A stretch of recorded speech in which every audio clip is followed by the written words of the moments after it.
Hello, everyone. Thank you very much again also for inviting me here.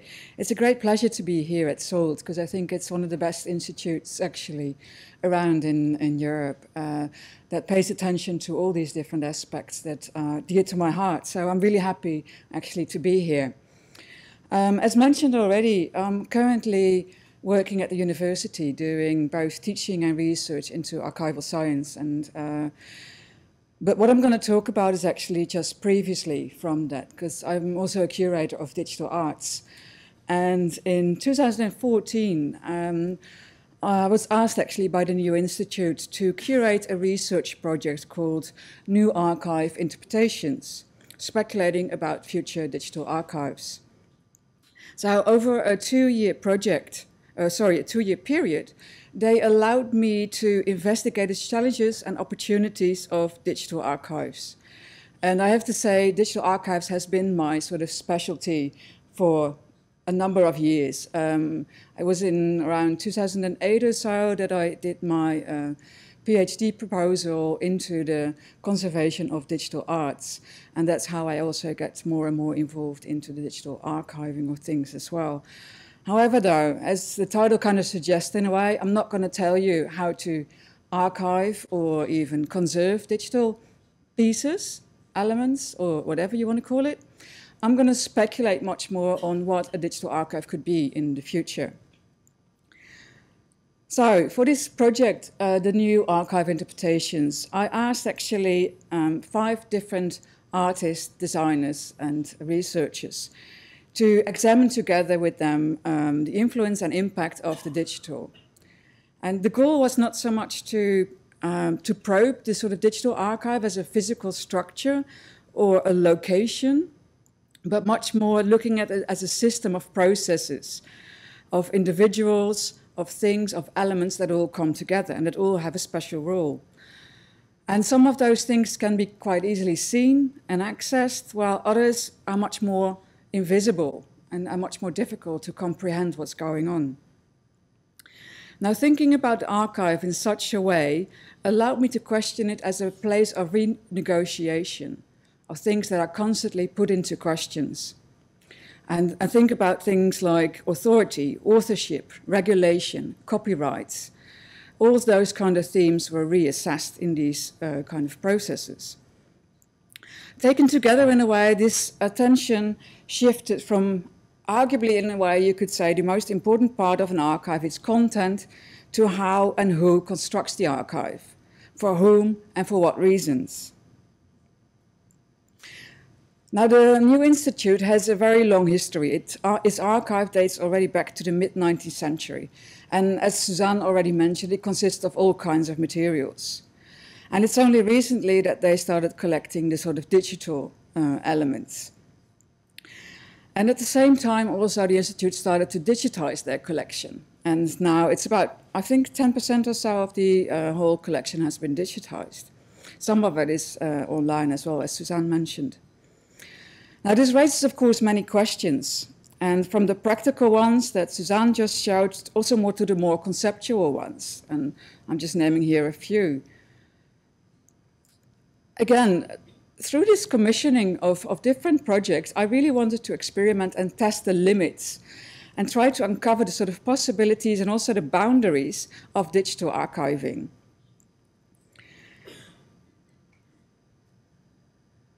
I have to say that, as I said before, this was not a sort of aim to offer a solution or to prepare the New Institute for what's going to be happening. It was much more about speculating and looking at what is possible, what are the boundaries, how far can we take it, and what is actually happening online and also with the digital archive offline. It was really by thinking through and trying out that we wanted to open up the different layers of this sort of new type of archiving, and to improve the insight in some of the fundamental functions and possibly also the dysfunctions of future archives. In a way, it's really the old question that always comes up when you talk about archives, how it empowers some but disempowers others at the same time. Now, the first commission was connected to the exhibition that also Susan just mentioned, which was about structuralism. And because we recognize some of the practices of the structuralist within archival systems, such as the process of recombining, working according to a set of rules, or having game elements, and using all those things to make simulations and combinations. So we decided in a way to focus on the Institute's record management system. And that was called AdLib. It's a sort of software package that some of you might know, in which you actually, put all the stuff that you need to do. You do categorize things, you localize, you show where people are, where the things are, and it internally links all the sort of objects, papers, photos, and all the other documents that they have in the archive. Now, Dutch designer Richard Vijgen was asked to explore the extent to which this record-keeping system in a way influences the content and also the use of the archive. Now, obviously, you could say any archival system kind of influences the form of the archive and how it's used. With this pilot project, and it was called the Data Volume Explorer, Richard decided to focus on the structuring principles of the record-keeping systems. And he experimented with all sorts of interfaces to see what and how this would affect the understanding of the archival documents. As he says here, that the great advantage of the digital age is that it's easier to represent the same information in different ways. And in doing so, to reinterpret it and give it new meaning. As he explains here, an interesting quality of digital information is that you can continually rearrange it. For Vijgen, for Richard here, it was really important to design an interface that would allow those people without specific knowledge or expertise of the documents that they could still play with the information that was in the archive. So in a way, this was the outcome. He devised a system that would consist of physical carton box, which became the sort of archival metaphor for him. And he turned that sort of physical space into a virtual space as well, a spatial metaphor, you could say, of the physical box. And it became a tool to play with the content of the archive. It was a sort of, a set of building blocks, you could say, that could be reconfigured in every kind of way. It could be turned around, thrown on the ground. You could pick up a single box, put it down, open it, see what comes up, and continue playing with it in a way. Now, even though the content doesn't necessarily change, of course, here, the way people were invited to the research allowed them to open up new discoveries, to see the additional layers of information that surfaced. And by giving these sort of archival documents within these boxes a new context each time, they were searched and they were selected, new meaning would come up for the user. So in a way, you could be saying that it provided a glimpse of the potential of interface design, which with the emergence of more and more sophisticated 3D visualizations, virtual reality, printing techniques, it really has the potential in a way to make the digital object accessible, really anywhere you want it. At the same time, though, it also reaffirmed that the working of the database and the interface design cannot really be taken for granted. Such tools really impact also the policy of an institute, because what do you want to show and how do you want to show it? It really becomes a sort of critical that you see what's going on and that you understand how this interface is working. So for the next phase in the project, we wanted to address that issue, to look at some of the consequences of that sort of increased accessibility, that you could open up the archive in all kinds of ways. And inspired in a way by the influence of this user interface, we asked the graphic design studio Template to trace the museum's online activity. And quite quickly, they found out that the New Institute uses a lot of social media platforms, for example, the Flickr Commons. And they put all their sort of digitized images on Flickr Commons. And here you see the page on Flickr here. Now, of course, it's not uncommon. A lot of museums use Flickr Commons. But there seems, in a way, very little awareness of what could potentially happen to these images. Following the mantra of sort of openness, accessibility, transparency, it's actually very little thought goes into the sort of terms and conditions that are, well, still there on Flickr Commons as well. So anything can actually be done with these images, and that's something that they were really interested in. I'll come back to that in a minute. So Template, the design studio, was particularly interested in the interface of Flickr Commons. Because what you see on Flickr Commons, and you probably know, it has a vast amount of images that's infinitely scrollable, an extremely fragmented image collection. And rather than offering a sort of original context of the image, a new meaning is made instantaneously. It constantly repeats itself into new constellations. Now, this is, of course, quite different from the sort of analog environment. And also, it's really missing, in a way, the most essential, what at least Template thought is like, what it's really missing is the archivist's voice. You don't hear the stories anymore behind the images. You just see the images, sometimes with a little caption, sometimes with a little description, but very little contextual information is given. So rather than trying to translate the archivist's knowledge in a sort of digital environment, we wanted to explore other ways of using and perhaps also abusing the content. And so, as Template explained, we wanted to comprehend how institutions are dealing with their digital archives, especially when publishing the content online. We confronted them also with what could potentially happen.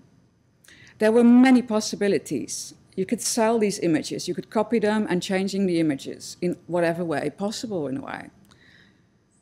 And that's actually what they did. So here they also say that for them, the sort of Flickr Commons, in a way, how you see it, really transforms archives from a place where memories are kept to a database in which the present and near future are becoming more important. It's all about the now. It's not about the context anymore. It's about presenting and sharing your or other people's images with friends and strangers alike. So indeed, when the images are presented as this sort of endless flow and the context of the image becomes less important, the distribution and the sharing become more important. And that's actually, if you also look at Flickr Commons and how it's used, you also see a lot of communication is happening in different ways. There's a lot of meta tagging, there's a lot of tagging, all sorts of folksomonies come up. They really emphasize the sort of user's input in this. And so the archive could be said to be no longer related to single objects, but meaning is generated now through a sort of communication platform, through tagging. And perhaps this could be seen as a sort of oral culture in a way, where events and histories are now retold in different ways. But as I said before, another important topic that came up with Template was that the use of these platforms and the results and the consequences of this sort of open content. What happens indeed? One gives away content to a commercial business, which then sort of also becomes a sort of co-owner of this material. And so Template decided to set up their own business, and it was called the Pretty Old Pictures. And it was a sort of tongue-in-cheek comment. They decided to present some of the potential consequences of this openness, this unclear copyright and ownership. And they wanted to resell and repackage the content that the New Institute had put up on Flickr Commons. They were really making selections which they thought were nicely looking to each other, and they nicely packaged and curated this selection to be used as a postcard or a print that could be framed on the wall. And they started selling them, and people anywhere could sell them either online, or they also used some bookshops where you could sell these nicely packaged frames. So addressing in a way the many online archives, their sort of openness, that they're constantly changing and accumulating, the sort of self-referentiality that the tags are replacing a sort of traditional categorization, and the shift from the sort of passive audience to much more active users. Template, in a way, presented sort of potential consequences of openness, unclear copyright and ownership legislation, and also the loss of context, and they did it in a very playful way still. So for the next commission, we wanted to focus more on the creators of the archival documents, and in particular their sort of online archival activities. Now, perhaps you've heard this as well. That's a sort of famous phrase at the moment that we are all archivists, we're all curators, and we do everything online. Everyone sort of collects, selects, stores books, objects, films, audio recordings, video. And it sometimes has also been said that there's a sort of statement about the democratization of archival practices. And it allows sort of individuals, communities, and organizations to document, share, preserve, promote stories and heritage. But what really happens when you start collecting your own stuff that's online, which you have put up there, and you want to collect that and preserve that in some way or another? From the previous two commissions, we learned that the sort of systems really influence indeed the way the archival documents are used and perceived. But when archival documents are sort of moving online, and when data becomes part of this sort of invisible, often computational systems, it's important to understand that influence and to see those systems and how they use the documents and data that's on there. So we asked the Greek artist Erika Skorti to explore different ways in which online storage vaults, such as Google Photo, for example, YouTube or Flickr, and auto-editing software and data processing algorithms affect data of individual users. So she created her project, Dark Archives. And for this object, she uploaded her entire 15-year personal media archive onto Google Photo. Now, this platform, in a way, is pretty interesting in itself, because it has something that's called Assistant, and you probably know. And one of the things it does is that it searches through your database for similar photos, because often you take a photo, but then you're like, oh, it's not right, people didn't smile enough, or there was something happening, so you take several photos of the same event. Now, what Assistant does, that it all stitches those events together, and so you get this nice little animation. It can also detect images that are similar, and so, for example, it can create sort of panoramas of landscapes, and it all stitches them together in a nice sort of panorama thing. So you don't really know how it does it, but something is happening. But then again, also think about all the things that we actually don't know, that we don't see what are happening. So there's a lot of things going on, and the question is, of course, what's going on? Now, to come back in a way to this title of hers, the Dark Archive, usually in general it's used as to indicate a repository for information that can be used for a fail-safe. When there's a disaster happening, the sort of metadata of all the archive will be still available. But this is often not for public use, but only for those in the know and know how that archive existed. There's also another meaning to the term, though, and that's something that Erika was particularly interested in, and that's that the dark archive is the information in an archive that cannot be seen, that cannot be found anymore. And it's a sort of counter to the light archive. Now, if you think about a light archive, one of the easiest examples in a way is Amazon. And their business model is, of course, based on retrievability. I mean, they're very fixated that they find everything in their archive again, because, well, if you don't find it, you don't sell it. So you have to find it. So you have to have a light archive that can actually retrieve everything that is asked for. So, but in a time when algorithms are making up similar titles and digital documents are growing and growing, it becomes much more difficult. So Amazon, in a way, has to battle the sort of the darkness of the archive, which sort of threaten to make the things in the archive unfindable. And it could be spam, indeed, or things which have similar titles. So there's all kinds of reasons that they want to fight this sort of darkness. Now, in that sense, Erika also focused on how the visibility or invisibility or darkness, in a way, relates to this sort of archiving online. So she uploaded her things on Google Photo. And after that, she used an automatic video editor to generate videos. And so this Magisto, this is this automatic video editor, made all these new videos based on her Google Photo uploads. In her final stage, she also used elements of fiction. And she invited a group of writers to speculate on and caption on what they imagined to be the missing sets of media that somehow evaded the classification within the archive. The sort of false negatives, the misclassification, all the media that fell outside of Google's definition for that search term. Now, by asking the writers to imagine the way an algorithm works, the project is in a way trying to get at the core of what perhaps could be a sort of non-human way of thinking or logic. These captions were then used to create this new series of videos. Now, in a way, going from the sort of machine algorithm to asking the writers to imagine the way an algorithm works, the project tried to get at the core of what perhaps this non-human way of thinking or archiving could be. It also relates to Scorti's interest in identity and memory and how traces become meaningful through technology. As he explains here, I'm particularly interested in the traces that we make all the time without necessarily being aware of it, and how the technologies that we are entangled with are recording and archiving our lives. So on the one hand, this refers to the notions of how identity and memory are constructed. It also relates to how new technologies are inscribing knowledge in different ways. The project shows how the significance and meaning of identity and memory partly derive from technical infrastructure and production.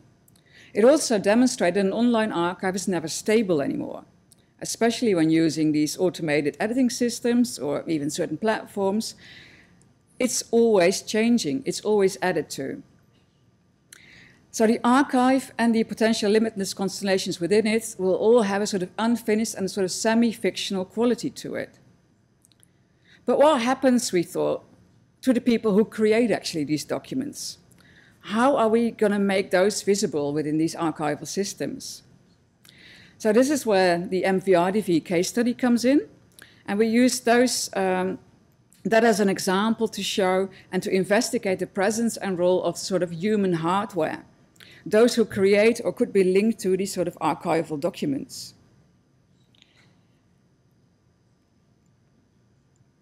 Herefore, we asked George Oates. She is an interaction designer and a digital archive specialist. And we asked her to comment on what this dark archive could mean for the human hardware that we're looking for. Now, she stated that the value of digital archives becomes clear at the point of creation, and explained also how it's possible to develop simple hooks in a way that capture information automatically as one creates these digital materials. As she mentions here, for example, digital things have a myriad date stamps, or as Essex data in the digital photograph, for example. It's like an equivalent of a dated handwritten letter, but now for each object. So once these processes are now recorded in real time, it becomes, of course, a lot easier to retrieve information in various ways, allowing again for new information and new voices hopefully to appear. Yet, as also described by Oates, cultural search systems still expect you to know what you're looking for. So George proposed to give archival documents a kind of surface area, so they don't sink into this visibility, in the invisibility. This sort of surface area, in a way, for her is a sort of description. It's to produce documentation that speaks to the dynamics of the company from who this archive belongs to. So next to the sort of metadata and categorizations that are used, it could be a sort of README file, a basic note that explains what the project is and how it came about. While this could be seen as a sort of traditional way of description in the archival methods, she also emphasizes the importance of smaller archives or archives within archives, instead of large collection management systems that hold billions of entries. So while arguing for the need for human intervention that describes these things in multiple ways, and for finding a way to feed this new work back to an institution, she also emphasized exploring the methods behind live data sets. Since a lot of the data on the web is centered on liveness or recentness, how could this method be translated to archival practices? What could be a live or real-time archive? What if archiving things was a moment-by-moment active task? And here she concludes that perhaps there's an instant or daily uploads, like you've uploaded to Dropbox or Google. Perhaps there's also a daily ingest by a local institution or one you're a member of. Perhaps it's about drip-fed longevity instead of great globs. Perhaps a junior archivist could actually be a computer program which computes things about your work. Now, these are all things that came up into our research, and we thought it'd be excellent to actually research further. However, though, what would be a future of this sort of live archive? What would that be like? In which the role of an archive and perhaps the function of an archivist are subject to change. Is the archivist still a human person? And how does the human and non-human come to being? So in the final commission, we asked the artists Emeric Mansou and Marloes de Valk, together with David and Amber Griffiths, to come up with a solution for that. And they actually came up with a game, What Remains? Now, the game is also part of a questionnaire, which you can do online, and then if you do the whole questionnaire, you can see what you become in the future and what the future archivist is. So I will invite you to have a look and see how you're going to be acting in the future. Thank you.